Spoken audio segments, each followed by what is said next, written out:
नमस्कार साथियों, welcome to L1 classes. ठीक है। अब हम लोग प्रैक्टिस सेट नंबर 14 की ओर हम लोग जाएंगे और कोशिश ये करेंगे कि जो हमारा 14 नंबर प्रैक्टिस सेट है वो विद इन टाइम खत्म हो। विद इन टाइम का मतलब क्या हो गया कि जो हमारे पास यहाँ पे लगभग 50 क्वेश्चन है तो 50 मिनट के अंदर हम लोग थोड़ी सी अब स्पीड बढ़ाएंगे। कारण ये है कि आपकी प्रैक्टिस जो है उस हिसाब से भी होती रहनी चाहिए। ठीक है, चलिए। तो अब यहाँ पे क्लियर हम लोग करने जा रहे हैं कि जो हमारे पास यहाँ पे, चलिए, आवाज वगैरह क्लियर है। तो अब हमारे पास जो यहाँ पे प्रैक्टिस सेट है, ये प्रैक्टिस सेट नंबर 14 है और इस प्रैक्टिस सेट के माध्यम से हम लोग प्रोबेबिलिटी के जो आगे के टॉपिक हैं उसको हम लोग कवर करेंगे। L1 क्लासेस का जीएसओ का ये ग्रुप है, इसको ज्वाइन कर सकते हैं। फॉर मोर इन्फॉर्मेशन इस नंबर पर संपर्क किया जा सकता है। और अगर L1 क्लासेस का ये हमारा यूट्यूब चैनल, टेलीग्राम का लिंक, अगर आप L1 क्लासेस प्रयागराज सर्च करते हैं तो आपको इस लोगों के साथ ऐप मिलेगा जिस पर रजिस्टर करके बाकी सारी इंफॉर्मेशन प्राप्त की जा सकती है, जिससे आप लोग यहाँ पर जीएसओ से संबंधित या फिर जो भी हमारे एलटी ग्रेड के टीजीटी पीजीटी के कोर्सेज चल रहे हैं उसमें एडमिशन ले सकते हैं। ठीक है, ओके। अब यहाँ पे ये देखिए हमारे 2024 के हीरो लोग हैं जो सिलेक्टेड हैं। बाकी 19 लोग सिलेक्ट हुए थे। टोटल यहाँ पे 12 लोगों की फोटो लगी हुई है। तो ठीक है, जो भी है, मतलब हम चाहेंगे कि अगले साल जो है आपकी यहाँ पे फोटो लगे। ठीक है, फोटो लगे। ठीक है, ओके। तो अब यहाँ पे जो हमारे पास क्वेश्चनायर है, इस क्वेश्चनायर में प्रोबेबिलिटी से संबंधित है। यहाँ पे क्वेश्चनायर में पहला क्वेश्चन है कि एन अर्न हैज, एक झोला है हमारे पास जिसमें 2 व्हाइट, एक रेड और 3 ब्लैक बाल है। एक बाल यहाँ पर निकाली जा रही है। तो what is the probability of red? तो रेड होने की प्रोबेबिलिटी, दैट द बाल इज रेड, इसके लिए यहाँ पर नंबर ऑफ फेवरेबल केसेस, यहाँ पर हम favourable cases upon total number of exhaustive cases, ये लिखते हैं। एग्जॉस्टिव केसेस मतलब नंबर ऑफ रेड बाल्स 1 अपॉन ये 6, ये आपकी प्रोबेबिलिटी हो जाएगी। ठीक है, 1/6 इसकी प्रोबेबिलिटी हो जाएगी। चलिए, अगला क्वेश्चन है हमारे पास, if an experiment has n outcomes and is repeated R times. ठीक है, तो नंबर ऑफ सैंपल पॉइंट्स, तो नंबर ऑफ सैंपल पॉइंट्स जो होते हैं n की पावर r होगा। ये यहाँ पर इसको ध्यान में रखिएगा, नंबर ऑफ सैंपल पॉइंट। ठीक है, नंबर ऑफ सैंपल पॉइंट हमारे पास ये क्या हो जाएगा, इनकी संख्या जो हो जाएगी n की पावर r के रूप में यहाँ पे डिफाइंड होते हैं। ठीक है, ये ट्रिक है, ये ध्यान में रखिएगा इसको। यहाँ पे चाहे दिमाग में बैठा लीजिएगा, रट लीजिएगा, याद कर लीजिएगा, जो भी आप करिए, लेकिन यहाँ पे n की पावर r जो है यहाँ पे क्या होता है, यहाँ पे हमारा सैंपल पॉइंट होता है, मतलब number of units in sample space की यहाँ पे बात कर रहा होता है ये। ठीक है, अगला क्वेश्चन है, if a coin is tossed 5 times the probability that exactly two head. Exactly two head के लिए हम आपको बताए थे कि यहाँ पर इस केसेस में जब हमारे पास नंबर ऑफ एक्सपेरिमेंट रिपीट कर रहे हों और प्रोबेबिलिटी ऑफ सक्सेस सेम हो, तो उसमें n में से x बार सफल होने की प्रोबेबिलिटी हम बाइनोमियल डिस्ट्रीब्यूशन से निकालते हैं। तो यहाँ पर ये क्या हो जाएगा, बाइनोमियल हमारा n का मतलब 5 बार रिपीट कर रहा है और एक हेड आने की प्रोबेबिलिटी 1/2 है। ठीक है, तो n में से x बार सफल होने की प्रोबेबिलिटी जो है क्या हो जाएगी, 5cx 1/2 की पावर x और 1/2 की पावर मतलब q 1 - 1/2 की पावर n माइनस x मतलब 5 - x। ठीक है, और x का मान 0 से 5 तक। ये बाइनोमियल डिस्ट्रीब्यूशन का पीडीएफ सॉरी पीएमएफ होता था। तो यहाँ पे एग्जैक्टली 2 की बात कर रहा था, x का मान 2 रख दीजिए, 5c2 1/2 की पावर 2। यहाँ पर देखेंगे तो एक्स एक्स कैंसिल हो जाएगा तो 1/2 की पावर 5 हो जाएगा। इसको हल कर दीजिए, 5 फैक्टोरियल 2 फैक्टोरियल 3 फैक्टोरियल और 1/2 की पावर 5। ठीक है, यहाँ पर 3 फैक्टोरियल कैंसिल आउट हो जाएगा, 5 इंटू 4, यहाँ पर देखिए 5 इंटू 4 अपॉन 2 इंटू 1/2 की पावर 5। ठीक है, ये हो जाएगा 10/2 की पावर 5। ठीक है, ये हो जाएगा 5/2⁴ मतलब 16, 5/16 आपका आंसर होगा।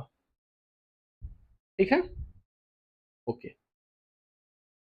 अगला question, A probability function is a function that assigns. जो हमारे पास प्रोबेबिलिटी फंक्शन है, ये एक तरीके का फंक्शन है, ये असाइन क्या करता है, तो यहाँ पर ये असाइन करता है नॉन निगेटिव, सॉरी, ये negative real valued, negative value इसकी नहीं होती है, ध्यान में रखिएगा, ये नहीं होगा, a non negative real number two every event. हाँ, ये यहाँ पे इसका मतलब होता है, प्रोबेबिलिटी फंक्शन का मतलब होता है कि किसी भी जो हमारे पास फंक्शन दिया गया है वो एक नॉन जीरो फंक्शन हो या नॉन निगेटिव फंक्शन हो, सॉरी जीरो फंक्शन हो सकता है, लेकिन वो नॉन निगेटिव फंक्शन होना चाहिए और वो डिफरेंशिएबल होना चाहिए। ये इतना प्रोबेबिलिटी फंक्शन की यहाँ पे डिफिनेशन में आपको बताया गया था, चाहे वो प्रोबेबिलिटी डेंसिटी फंक्शन रहा हो चाहे प्रोबेबिलिटी मास फंक्शन रहा हो। ठीक है, for any event A probability satisfies, probability किसी भी इवेंट के लिए हम बताए थे कि यहाँ पे ये ग्रेटर देन जीरो होगा, मतलब कोई भी इवेंट ए है तो इसकी प्रोबेबिलिटी हमेशा 0 से 1 के बीच में ही लाई करेगी। ठीक है, कोई भी इवेंट आपके पास हो तो उसकी जो प्रोबेबिलिटी है, ये प्रोबेबिलिटी हमारे पास 0 से 1 के बीच में ही यहाँ पे एग्जिस्ट करेगी। आगे है the probability of entire sample space. Entire sample space की अगर हम प्रोबेबिलिटी निकालें तो ये हमारे पास number of element in sample space upon number of element in sample space, ये 1 हो जाती है। ठीक है, चलिए, जो लोग जुड़े हैं लाइक शेयर सब्सक्राइब करते रहेंगे क्लास को। अगला क्या है कि यहाँ पे for disjoint event A1 A2 A3, तो डिसजॉइंट इवेंट है तो यहाँ पर जो यूनियन होता है, यूनियन ऑफ AI मतलब union of all the event, ये समेशन ऑफ AI के बराबर होता है। ये इस एग्जांपल के माध्यम से समझ सकते हैं, ये यहाँ पर इस तरीके से डिफाइंड होता है। ठीक है, probability of A union B is equal to probability of A plus probability of B. ठीक है, तो यहाँ पर यूनियन ऑफ सभी इवेंट का, यहाँ पर इनके अलग अलग प्रोबेबिलिटी के, अलग अलग प्रोबेबिलिटी के समेशन के बराबर होता है, जोड़ के बराबर होता है। ठीक है, ये ध्यान दीजिएगा, डिसजॉइंट या म्यूचुअली एक्सक्लूसिव केस की हम बात कर रहे हैं। ठीक है, ओके। अगला क्वेश्चन है कि the 3 axioms of probability are, जो इसके 3 एक्सियम्स हैं प्रोबेबिलिटी के, ये क्या हैं, तो इसको देखेंगे हमारे पास, तो यहाँ पर जो इसके एक्सियम्स हैं, पॉजिटिवनेस होना चाहिए, सर्टेनिटी होनी चाहिए और एडिटिव नेचर की होनी चाहिए। तो इसको यहाँ पे हम यहाँ पे कहते हैं कि हमारी प्रोबेबिलिटी के मेन जो आधारभूत या स्वयं सिद्धांत है, स्वयं सिद्ध सिद्धांत है, इसको हम यहाँ पर फॉलो करते हैं। ठीक है, एडिटिव मल्टीप्लिकेशन और डिवीजन यहाँ नहीं होता है और ये भी नहीं होता है। ठीक है, पॉजिटिवनेस, सर्टिनिटी और एडिटिवनेस जो है यहाँ पे प्रोबेबिलिटी में होना चाहिए।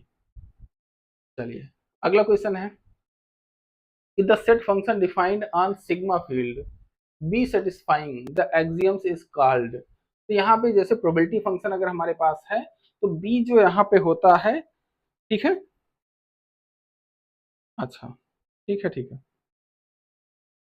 तो बी यहाँ पे जो सेटिस्फाई करता है प्रोबेबिलिटी मेजर होता है।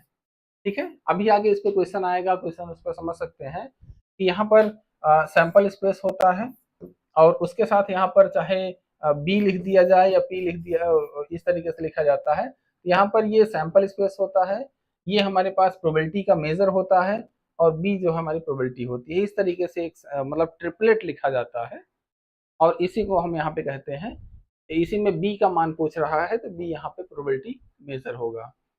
Probability of union of two disjoint event, two disjoint event के लिए भी बताया गया था कि यूनियन ऑफ ए बी मतलब A union B probability of A plus probability of B के बराबर होगी। अगला है एक्सियम ऑफ कंटिन्यूटी स्टेट्स। तो यहाँ पे एक्सियम ऑफ कंटिन्यूटी स्टेट्स में क्या होता है कि a sequence of event decreases to null set then probability tends to zero. हाँ, यही होगा, प्रोबेबिलिटी इज ऑलवेज वन नहीं, प्रोबेबिलिटी ऑलवेज नेगेटिव नहीं, प्रोबेबिलिटी नेगेटिव कभी होगी नहीं, नल होगा नहीं। हाँ, तो a sequence of decreases to null set मतलब अगर उसमें नंबर्स की संख्या जो हमारे पास सेट डिफाइंड है, अगर उसमें नंबर ऑफ एलिमेंट्स की संख्या अगर डिक्रीज कर रही है तो प्रोबेबिलिटी भी धीरे धीरे डिक्रीज होती चली जाएगी। ठीक है, ओके, चलिए, अगला क्वेश्चन है,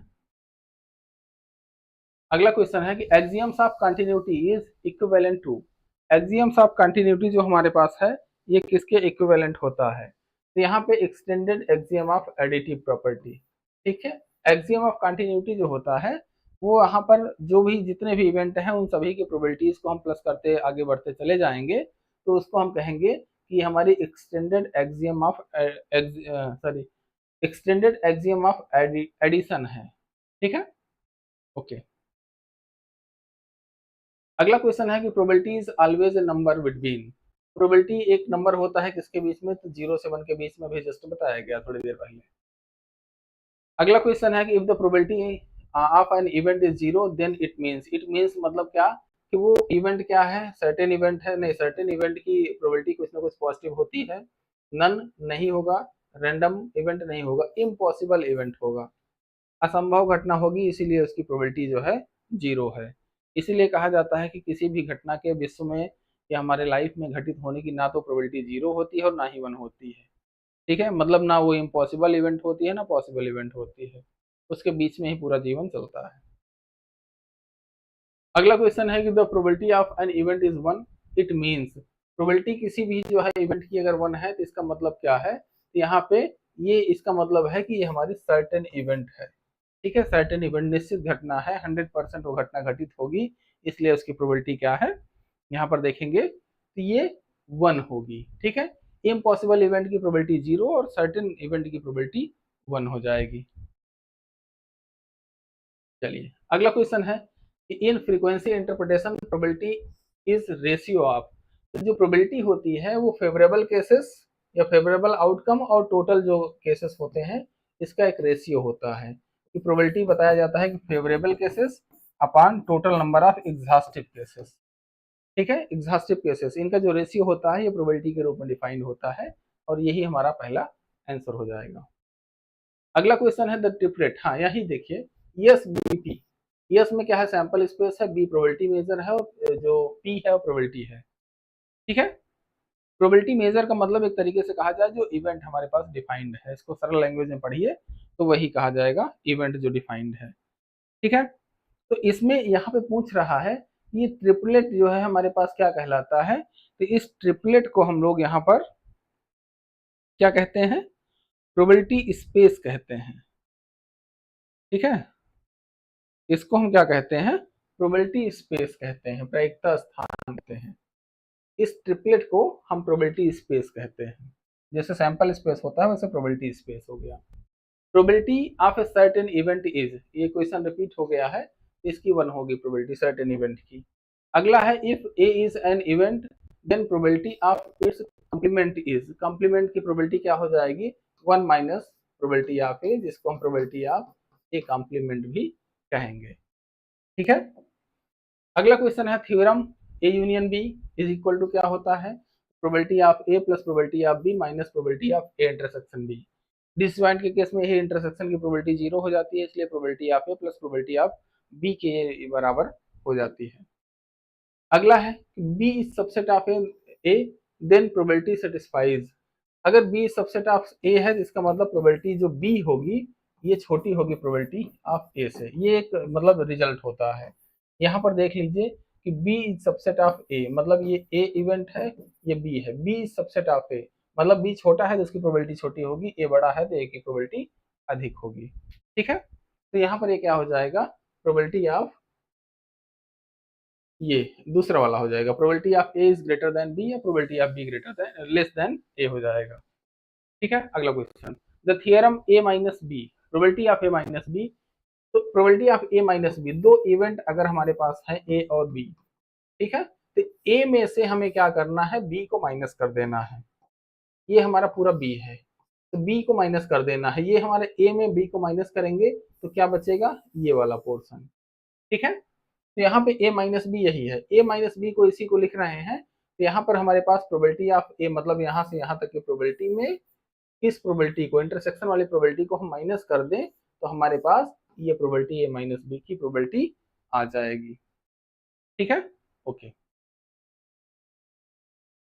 अगला क्वेश्चन है कि ए बी सी और 3 अगर हमारे पास इवेंट है इनका जनरल लॉ ऑफ एडिशन क्या होता है? तो ये दूसरा होता है probability of A union C is equal to probability of A plus probability of B plus probability of C minus probability of A intersection B minus probability of B intersection C minus probability of A C intersection A और plus में तीनों का intersection A intersection B intersection C की probability होती है।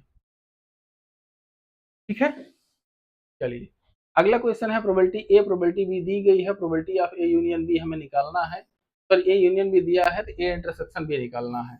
तो probability of A union B अभी just बताया गया था कि A plus probability of B minus probability of A intersection B. ठीक है, इसको इधर ले आइए, इसको इधर ले जाइए। तो probability of A intersection B का मान क्या हो जाएगा, प्रोबेबिलिटी ऑफ ए 0.4 0.5 माइनस 0.2, यहाँ पे 0.2 बचा है, 0.7 हो जाएगी इसकी प्रोबेबिलिटी। ठीक है,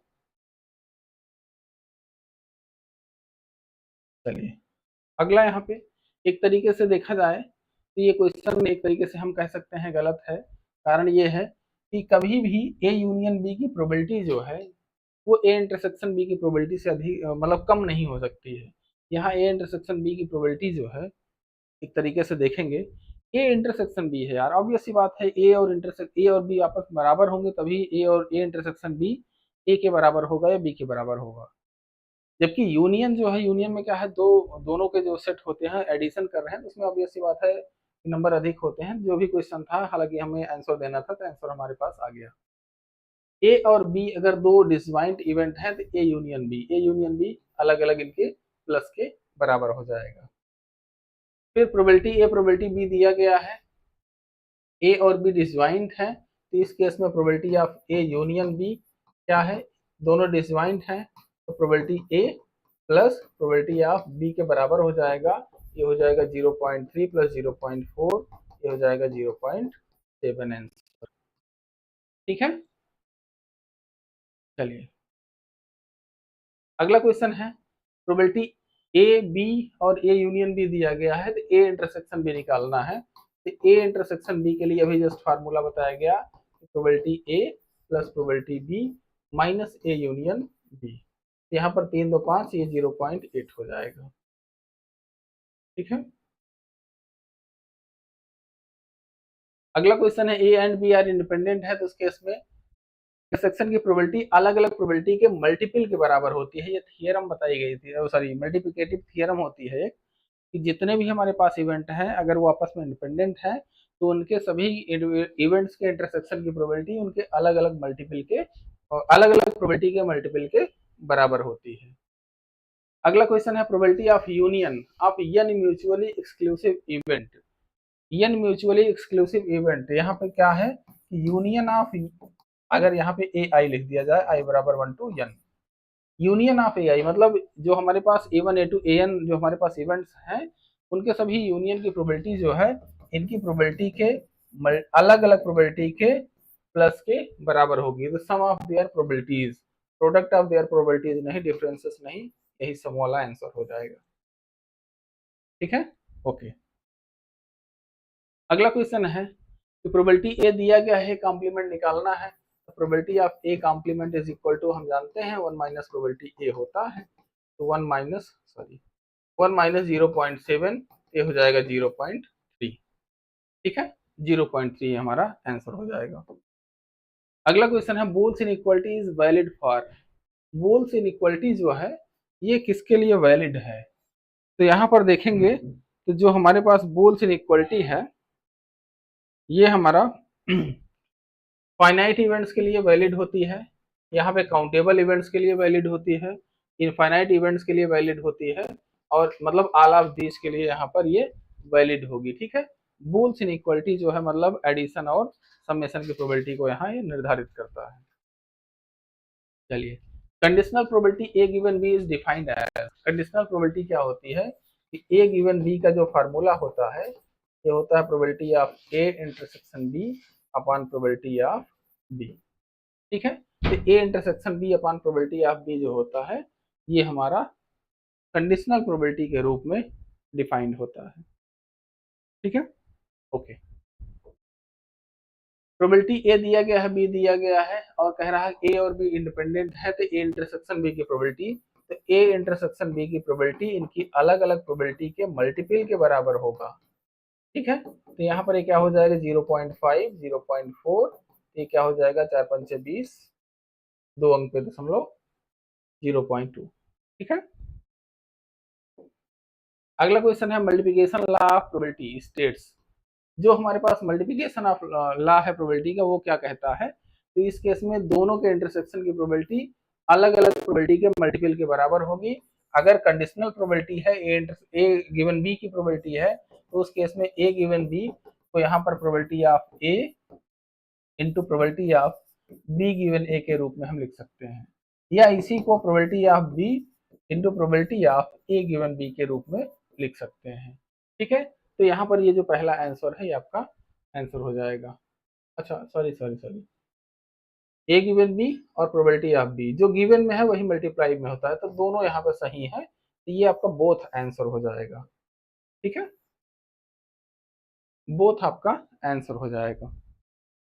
ठीक है, नितिन क्या हो गया?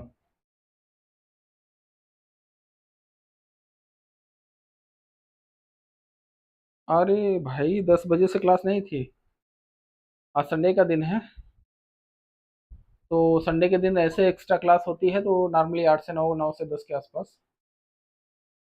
चलिए कोई बात नहीं, रिपीटेड क्लास देख लीजिएगा। अगली यहाँ पे अगला क्वेश्चन है कि ए और बी आर इंडिपेंडेंट इवेंट है, तो ए गिवन बी, यहाँ पर ए गिवन बी ध्यान में रखिएगा इंडिपेंडेंट है, तो ए गिवन बी की प्रोबेबिलिटी होती है A intersection B upon probability of B. ठीक है, तो ये ए जो दोनों यहाँ पर अगर इंडिपेंडेंट है, तो यहाँ पर इस केस में क्या हो जाएगा, ये अलग अलग मल्टीपल के बराबर होगा अपॉन प्रोबेबिलिटी ऑफ बी, ये प्रोबेबिलिटी बी कैंसिल आउट हुआ, प्रोबेबिलिटी ए के बराबर हो जाएगा। मतलब अगर इंडिपेंडेंट है तो ये गिवन वाला जो टर्म है वो आगे प्रोबेबिलिटी में कोई प्रभाव नहीं डाल पाता है। ठीक है, तो ये प्रोबेबिलिटी ऑफ ए के बराबर हो जाएगा, गिवन वाले से कोई मतलब नहीं रहता है। ठीक है, यहाँ पर ए गिवन बी है, अगर बी गिवन ए होता तो यहाँ पे ये प्रोबेबिलिटी बी के बराबर हो जाता। फिर लो वो क्वेश्चन ही आ गया, यहाँ पे ए और बी इंडिपेंडेंट इवेंट है, तो बी गिवन ए की प्रोबेबिलिटी क्या हो जाएगी, प्रोबेबिलिटी ऑफ बी के बराबर हो जाएगी, गिवन वाली प्रोबेबिलिटी से यहाँ पे कोई प्रभाव नहीं पड़ता है। ठीक है, ओके। अगला क्वेश्चन है हमारे पास कि ए इंटरसेक्शन बी की प्रोबेबिलिटी दी गई है, बी की प्रोबेबिलिटी दी गई है, ए गिवन बी की प्रोबेबिलिटी पूछ रहा है, ए गिवन बी की प्रोबेबिलिटी क्या होता है, ए इंटरसेक्शन बी की प्रोबेबिलिटी अपॉन गिवन वाली प्रोबेबिलिटी। ठीक है, ये हो जाएगा 0.5। ठीक है, नितिन आंसर देते रहना भाई, थोड़ा सा स्पीड में चल रहे हैं क्योंकि थोड़ा सा कहीं जाना है, एक मीटिंग है, कुछ मित्र लोग हैं। हाँ इसलिए भी कह सकते हो क्लास जल्दी है। चलिए अगला क्वेश्चन है कि ए इंटरसेक्शन बी दिया गया है, प्रोबेबिलिटी ए दिया गया है, बी गिवन ए की प्रोबेबिलिटी, तो बी गिवन ए की प्रोबेबिलिटी क्या हो जाएगी, probability of A intersection B upon probability of A, तो ये क्या हो जाएगा 0.2 अपॉन 0.4, ये हो जाएगा 0. एक तरीके से कहा जाए 5। ठीक है, पॉइंट हट जाएगा 1/2 0.5 आएगा। ठीक है, ठीक। अगला क्वेश्चन है कि extension of multiplication law of 3 event, तो 3 इवेंट में क्या हो जाएगा कि ए इंटरसेक्शन, ये नहीं होगा, ये ध्यान में रखिएगा कि इंडिपेंडेंट इवेंट होता तब ये सही था, कि अगर तीनों इंडिपेंडेंट इवेंट होती तो उस केस में यहाँ पे probability of A intersection B intersection C, probability of A into probability of B into probability of C के मल्टीपल के बराबर होगी। लेकिन यहाँ पे क्या है, एक्सटेंशन कह रहा है, तो यहाँ पे A into probability of B given A into probability of C given A intersection B, यहाँ पर ये ब्रैकेट में रहेगा। ठीक है, ये ब्रैकेट में रहेगा, सी गिवन ए इंटरसेक्शन बी है वो साथ में, तो ये आपका जो है यहाँ पे आंसर हो जाएगा। ठीक है, ओके।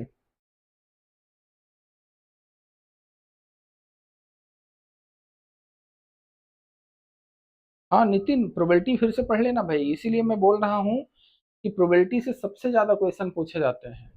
प्रोबेबिलिटी और रैंडम वेरिएबल वाला जो टॉपिक है उससे जितना क्वेश्चन पूछा जाता है, आप कोई भी सीजीएल का पेपर उठा लीजिए, आप अपना पेपर अंडमान निकोबार का या फिर कहीं का भी उठा लीजिए, आप उसमें देखेंगे प्रोबेबिलिटी के काफी क्वेश्चन रहते हैं, और प्रोबेबिलिटी टॉपिक ही डिसाइड करता है कि आपका सिलेक्शन होगा या नहीं। ठीक है, बाकी तो चीजें थोड़ा बहुत ह्यूमन एरर के साथ 2 4 5 क्वेश्चन के साथ सभी करते हैं, लेकिन प्रोबेबिलिटी डिसाइड करती है, या रैंडम वेरिएबल वाला जो प्रोबेबिलिटी से रिलेटेड ही चैप्टर है डिस्ट्रीब्यूशन थियरी वाला, वही डिसाइड करता है कि आप सिलेक्शन में लिस्ट में रहोगे या लिस्ट से बाहर रहोगे। इसलिए अपने में कोई कमी नहीं छोड़ना है। जैसे मैं चाहता तो एट्रीब्यूट थियरी नहीं पढ़ाता, सीजीएल के सिलेबस में है जरूर लेकिन वो आता नहीं है, लेकिन मैं पढ़ाया इसलिए कि बाई चांस अगर एक भी क्वेश्चन आ गया तो वो आपके सिलेक्शन ना सिलेक्ट होने ना सिलेक्ट होने का कारण बनेगा। ठीक है, पिछले साल कई बच्चे 1 1 2 2 नंबर से रुके थे तो हमें दुख हुआ था। ठीक है, ओके, चलिए आगे देखते हैं अगला क्वेश्चन। तो प्रोबेबिलिटी ए प्रोबेबिलिटी बी दी गई है, ए इंटरसेक्शन बी दिया गया है, तो प्रोबेबिलिटी बी गिवन ए पूछ रहा है। बी गिवन ए में probability of A intersection B upon probability of B. तो ए इंटरसेक्शन बी यहाँ पर देखेंगे, यहाँ पर क्या है 0.18 है अपॉन 0.B6, यहाँ पे 0.3 हो जाएगा। ठीक है,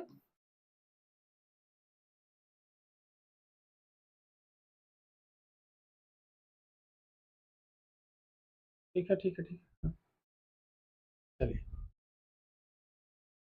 अगला क्वेश्चन है, for conditional probability A given B और ए कॉम्प्लीमेंट गिवन बी, इसका मान क्या है। तो यहाँ पर ध्यान में रखिएगा कि ये हमारा ए है, ये बी है। ठीक है, तो यहाँ पर ए गिवन बी, तो पहले A given B, A given B का फार्मूला लिखते हैं, तो A intersection B upon probability of B plus A complement intersection B upon probability of B. अब ये नीचे का टर्म जो है वो कॉमन है, ये probability of A intersection B plus probability of A complement intersection B upon probability of B हो जाएगा। तो ए इंटरसेक्शन बी देखेंगे तो ये है। ठीक है, A complement intersection B, A complement का मतलब क्या हो गया कि यहाँ पर जो ए है इसको छोड़ देना है, बी के साथ इंटरसेक्शन लेना है, तो ये जो हमारे पास इतना टर्म होगा ये हमारा टर्म हो जाएगा ए कॉम्प्लीमेंट इंटरसेक्शन बी, ये हो गया, और ये हमारा ए इंटरसेक्शन बी हो गया। अब इन दोनों को अगर जोड़ेंगे तो किसके बराबर होगा, ये पूरा पूरा बी के बराबर होगा। ठीक है, तो इसको हम यहाँ पे लिखेंगे क्या, probability of B upon probability of B, और ये हो जाएगा 1। ठीक है, तो ये आपका आंसर 1 हो जाएगा। ठीक है, ओके, अगला क्वेश्चन है, A and B are mutually exclusive event है, तो उस केस में A intersection B, sorry A given B, तो ए गिवन बी की प्रोबेबिलिटी जो है ये क्या हो जाएगी, probability of A intersection B upon probability of B. तो ये क्या हो जाएगा, जब दोनों घटनाएं म्यूचुअली एक्सक्लूसिव है तो उनके बीच में जो इंटरसेक्शन होता है वो पाई हो जाता है। ठीक है, तो ये हो जाएगा हमारा 0, probability pi upon B 0 upon probability B हो जाएगा, तो ये 0 हो जाएगा। ठीक है, अगला क्वेश्चन है, pair wise independent implies mutually independent. ठीक है, तो अब यहाँ पे बताइए आप लोग जल्दी से कि pair wise independent implies mutually independent, ऐसा होता है या नहीं, बोलिए नितिन।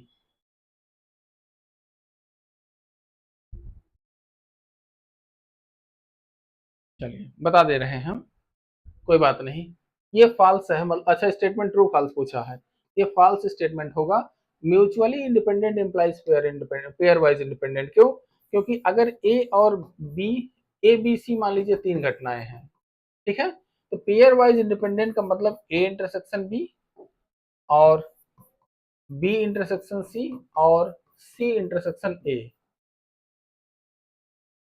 सी इंटरसेक्शन ए, इनकी प्रोबेबिलिटी अलग अलग, इनके प्रोबेबिलिटी के मल्टीपल के बराबर हो गई, तो ये चीजें पेयर वाइज इंडिपेंडेंट हो गई। ठीक है, इसी घटना से, लेकिन म्यूचुअली इंडिपेंडेंट होने के लिए ये घटना तो लागू हो, लेकिन इसके बाद जो तीनों इवेंट का इंटरसेक्शन है ये भी जो है इनके प्रोबेबिलिटी के अलग अलग प्रोबेबिलिटी के मल्टीपल के बराबर होना चाहिए। तो इस केस में हम इसको कहेंगे कि ये हमारी ये घटनाएं और ये घटना सभी एक साथ अगर होल्ड कर रही हैं तो उस केस में ये हमारा म्यूचुअली इंडिपेंडेंट होता है। मतलब म्यूचुअली इंडिपेंडेंट में एक कंडीशन बढ़ जाती है, pair wise independent plus this, ठीक है। तो इसका मतलब ये उल्टा सही होता कि म्यूचुअली इंडिपेंडेंट जो घटनाएं होती हैं पेयर वाइज, अगर कोई इवेंट म्यूचुअली इंडिपेंडेंट है तो इसका मतलब वो पेयर वाइज इंडिपेंडेंट है, अदरवाइज नहीं है, ठीक है। ओके, क्या नितिन, क्या मैसेज लिख रहे हो? अच्छा, नो नो, ठीक है, कोई बात नहीं।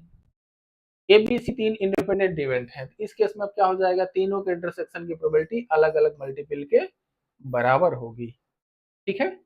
अच्छा, एक ऑप्शन ये भी है तो इसको चेक करना पड़ेगा यार, इसको चेक करना पड़ेगा। तो probability of A given B intersection C, तो इसको हम लिखेंगे probability of A intersection B intersection C upon probability of B intersection C. ये क्या हो जाएगा, अलग अलग इंडिपेंडेंट है, ए बी और सी, ठीक है, अपॉन ये बी और सी, बी सी कट जाएगा, प्रोबेबिलिटी ऑफ ए आएगा, ठीक है। तो ये प्रोबेबिलिटी ऑफ ए के बराबर है, अच्छा ये भी सही है फिर, मतलब ये आंसर हो जाएगा फिर, ठीक है। ए बी सी यहाँ पे ये जो है, अच्छा एक यहाँ पे इसमें थोड़ा सा करेक्शन कर लीजिएगा, ये फिर इंडिपेंडेंट ना लिख के इसको म्यूचुअली इंडिपेंडेंट लिखिए, ठीक है, म्यूचुअली इंडिपेंडेंट, तब ये जो है मान यहाँ पे दोनों इसके आंसर सही होंगे। अगला है four events are mutually independent, total number of independence condition requires. तो यहाँ पर देखेंगे तो जो हमारे पास यहाँ पे टोटल इंडिपेंडेंट जो इवेंट्स हैं उनकी रिक्वायरमेंट क्या होगी, कितनी कंडीशंस होंगी, इनको यहाँ पे हमें देखना है। तो सबसे पहले चार इवेंट हैं, ए बी सी और डी, पहले हम बता देते हैं फिर उसके बाद बताते हैं इसका आंसर कैसे निकाला जाएगा।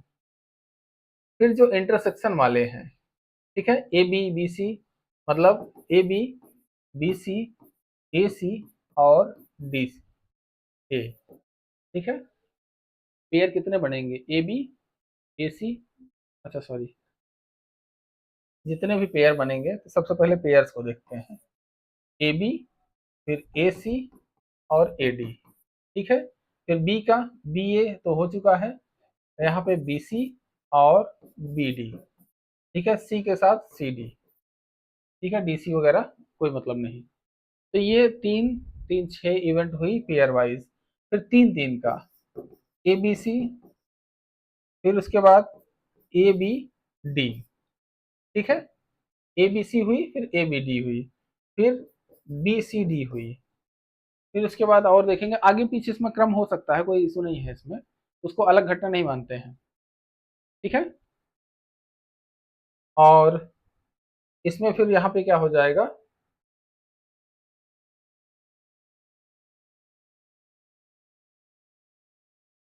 एक और होगी यहाँ पे A B C A A B D, ठीक है, अच्छा ए सी डी, यही ठीक है। और उसके बाद चारों का इंटरसेक्शन ए बी सी और डी का, ठीक है।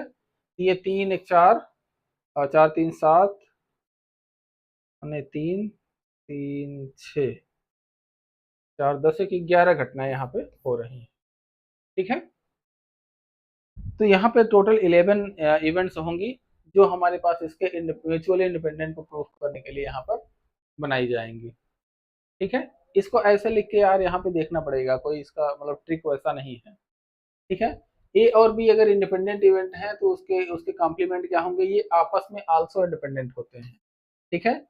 ए और बी जो है इंडिपेंडेंट है, अगर इंडिपेंडेंट है तो इसके बाद ए कॉम्प्लीमेंट और B complement, A complement B और ए बी कॉम्प्लीमेंट, ये तीनों जो है आपस में इंडिपेंडेंट होते हैं, ठीक है, ये तीनों आपस में इंडिपेंडेंट होते हैं, ठीक है। तो ये ए बी जब इंडिपेंडेंट है तो ए कॉम्प्लीमेंट और बी कॉम्प्लीमेंट दोनों आपस में इंडिपेंडेंट रहेंगे, ठीक है।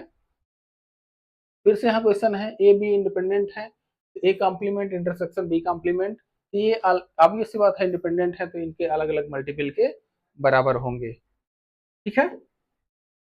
ए बी सी तीन म्यूचुअली इंडिपेंडेंट इवेंट हैं, then A union B and C क्या होगा, म्यूचुअली इंडिपेंडेंट है, तो then A union B and C are, क्या पूछना चाह रहा है, ये कब क्या लिख गया, ठीक है। ए यूनियन बी एंड सी, इसका मतलब हम समझ नहीं पाया और इसमें क्वेश्चन क्या था।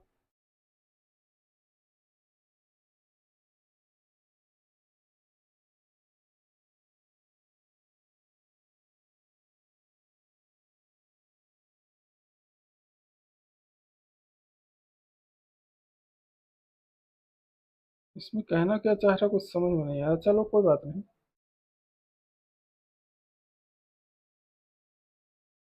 तो ए यूनियन बी, हालांकि ये क्वेश्चन हटा दीजिए फिर, इसमें कोई मतलब नहीं है, इस क्वेश्चन को हटा देते हैं। इसमें कहना क्या चाह रहा है कुछ समझ में नहीं आ रहा है। इसमें इंडिपेंडेंस चेक करने की बात कह रहा है, क्या करना चाह रहा है, इंडिपेंडेंट डिपेंडेंट म्यूचुअली एक्सक्लूसिव, इसकी बात है।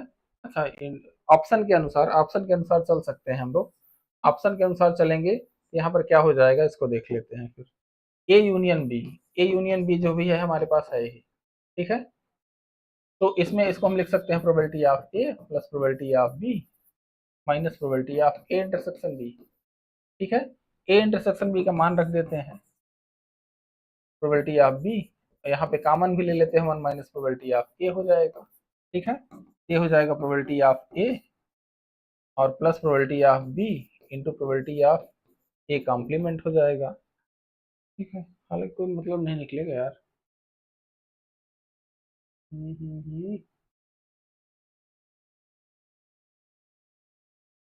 ये यूनियन बी एंड सी, अगर यहाँ इंटरसेक्शन दिया होता, एंड का मतलब अगर हम इंटरसेक्शन माने तो उस केस में यहाँ कुछ पॉसिबल हो सकता है, अदरवाइज चलिए इस क्वेश्चन को अभी अभी के लिए हम इसको कैंसिल कर देते हैं, ठीक है। इस क्वेश्चन को हम अभी के लिए कैंसिल कर दे रहे हैं और फिर अगली क्लास में इसको हम क्वेश्चन देख लेंगे जिस बुक से हमने लिखा हुआ है। तो इंडिपेंडेंट कैसे कह सकते हो, नहीं इंडिपेंडेंट कैसे कह सकते हैं यार, इसका क्वेश्चन हम अगली क्लास में इसको जो हम डिस्कस कर देंगे। कारण ये है कि जिस बुक से लिखा गया हमें लग रहा है कुछ लैंग्वेज का इशू था इसमें, ठीक है, टाइपिंग मिस्टेक होगी जो भी हो। हालांकि इसका आंसर जो यहाँ पे देखा था मैंने, उसमें इंडिपेंडेंट ही लिख रहा था, ठीक है। चलिए अगला क्या है, ए बी सी आर तीन म्यूचुअली इंडिपेंडेंट इवेंट है, तो उस केस में क्या हो जाएगा, तो जो यहाँ पे म्यूचुअली इंडिपेंडेंट अगर इवेंट है तो इनका यूनियन की प्रोबेबिलिटी अलग अलग प्लस के बराबर होगी, तो ये नहीं होगा, ठीक है। लेकिन ये जो है यहाँ पे अलग अलग म्यूचुअली इंडिपेंडेंट है, ठीक है, म्यूचुअली इंडिपेंडेंट हैं। हो चलिए, म्यूचुअली इंडिपेंडेंट है तो चेक करना पड़ेगा यार फिर अब तो, ठीक है। तो यहाँ पर देखेंगे A union B union C, ठीक है। अच्छा म्यूचुअली इंडिपेंडेंट है तो यार ये इंटरसेक्शन होना चाहिए था फिर, ये यहाँ पे थोड़ा सा इसको करेक्ट कीजिए, ये इंटरसेक्शन कर लीजिए इसको, ठीक है, तो ये हमारा सही हो जाएगा। ए, यहाँ पे इसको भी इंटरसेक्शन करिए, ठीक है, ये इंटरसेक्शन करिए ज्यादा अच्छा रहेगा। तो यहाँ पर क्या है कि A intersection B given C, तो क्या हो जाएगा, A intersection B intersection C upon probability of C, ये क्या हो जाएगा, ए इंटरसेक्शन बी,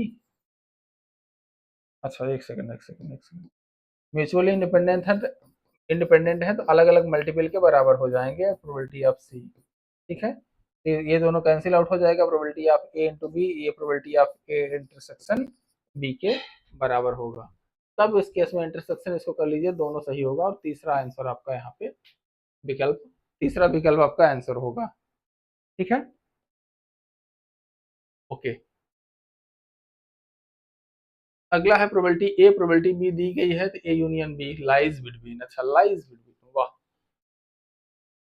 तो इस केस में probability of A union B, ये होता है probability of A plus probability of B minus probability of A intersection B, ठीक है। अब इसकी लिमिट हमें निकालना है, इसकी लिमिट निकालने के लिए क्या करेंगे कि यहाँ पर क्या करते हैं, अगर ये वाला टर्म हम हटा देते हैं, मान लीजिए हम यहाँ पर 5 इज इक्वल टू लिखे हैं या 6 is equal to 3 plus 2 minus, sorry 3 plus 4 minus 1 ऐसा लिख दे रहे हैं। अगर हम यहाँ पे इस 1 को हटा दें, 1 को हटा देंगे तो 6 जो है ये क्या हो जाएगा, ग्रेटर हो जाएगा यहाँ पे सॉरी सॉरी सॉरी, 6 जो है लेस हो जाएगा 3 प्लस 4 से, ठीक है। माइनस वाला टर्म हटा रहे हैं इसलिए, अगर प्लस वाला टर्म हटाते तो ग्रेटर हो जाता।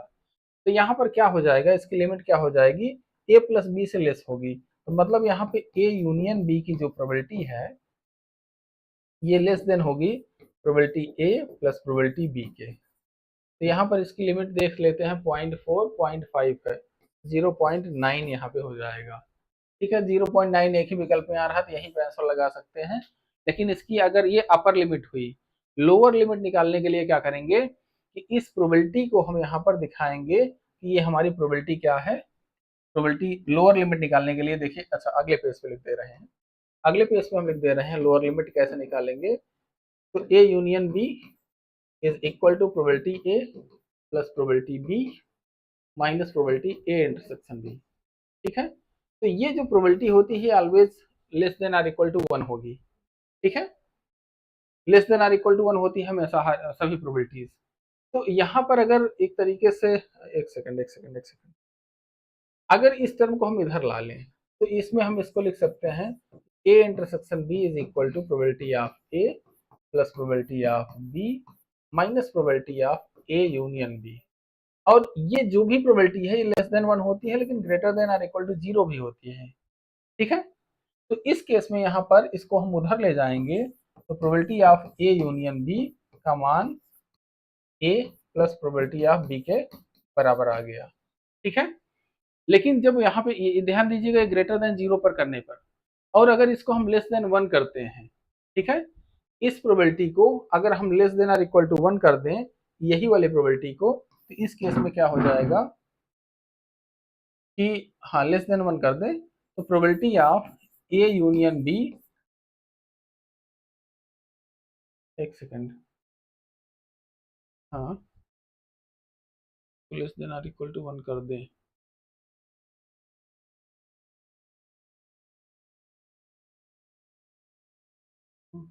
एक सेकंड,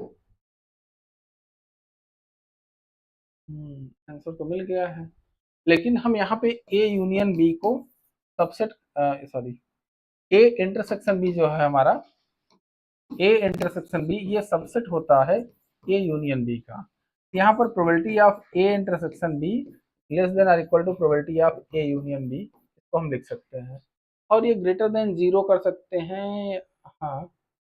अच्छा एक चीज और यहाँ पे लिख सकते हैं क्या, एक चीज और ये लिख सकते हैं कि यहाँ पे जो हमारे पास यूनिट्स हैं, क्योंकि हमारे पास जो इवेंट है ये ए है ये बी है, ठीक है। और अगर ए यूनियन बी हमारा ये पूरा है तो ए जो होता है ये सबसेट होता है ए यूनियन बी का, और बी भी सबसेट होता है ए यूनियन बी का।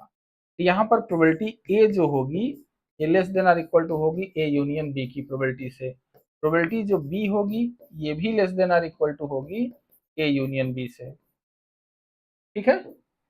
तो यहाँ से देखिए क्या है कि probability A union B greater than A होगी या बी होगी, इसमें हमें लिमिट निकालना था। तो जो इसमें छोटा मान रहेगा उस छोटे मान को यहाँ पर कंसीडर कर लिया जाएगा, ठीक है। तो 0.4 से 0.9 इससे हमारी अपर लिमिट आई, और इससे हमारी क्या हुई, सॉरी इससे हमारे पास ये अपर लिमिट आई, और इससे हमारे पास यहाँ पर देखेंगे, एक सेकेंड, तो यहाँ से लोअर लिमिट आ गई है, ठीक है।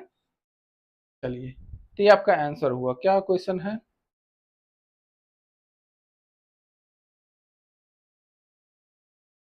अच्छा सर अगली क्लास में थोड़ा थियरी पोर्शन कराइएगा, ठीक है नितिन। अभी तो इसमें कम से कम 3 क्लास और होगी प्रोबेबिलिटी की ही, प्रोबेबिलिटी अभी भाग नहीं रहे हैं भाई, प्रोबेबिलिटी भाग नहीं रहे हैं। डाउट क्लियरिंग सेशन के लिए हम हर क्लास में 5 मिनट रख रहे हैं, आपका जो डाउट रहेगा वो हम बताएंगे, भागना नहीं है कहीं, ठीक है। ओके, हाँ बस ये है कि आप आपसे हम इतनी अपेक्षा करेंगे, ये जो प्रैक्टिस सेट चल रही है इसको ज़्यादा से ज़्यादा लोगों में शेयर करते रहिए, ठीक है।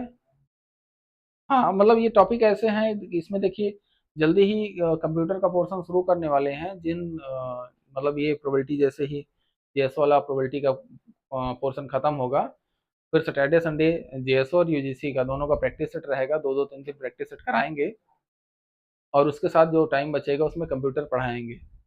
तो कंप्यूटर की क्लास जल्दी ही शुरू हो जाएगी, क्योंकि तेलंगाना और अन्य जो स्टेट्स हैं उसमें कंप्यूटर काफ़ी मात्रा में पूछा जाता है।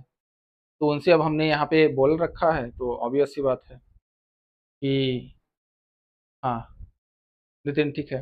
तो उसमें जो वहाँ पे लद्दाख का और ये इन सब का सिलेबस जो मैंने देखा हुआ है, उसमें यहाँ पे जो है मतलब कंप्यूटर का पोर्शन काफ़ी पूछा जाता है। यूपी में भी जो एएसओ की पोस्ट आती है इसमें कंप्यूटर का पोर्शन पूछा जाता है।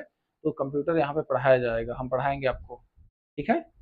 और यूजीसी वाले भी आईसीटी के माध्यम से, आईसीटी जो है वो इंफॉर्मेशन एंड कम्युनिकेशन टेक्नोलॉजी में वो कंप्यूटर पूछा जाता है। 5 क्वेश्चन उनमें भी आता है, 5 से 7 क्वेश्चन के बीच में। तो कंप्यूटर अच्छे से हम पढ़ाएंगे।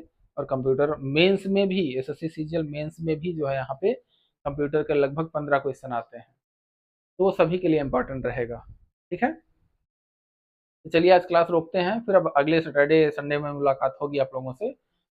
2-3 प्रैक्टिस सेट कराएंगे और फिर बाकी जो रिमेनिंग क्लासेस हैं वो भी जो रिकॉर्डेड हैं वो अपलोड कर दी जाएंगी सीजीएल 25 वालों के लिए, ठीक है।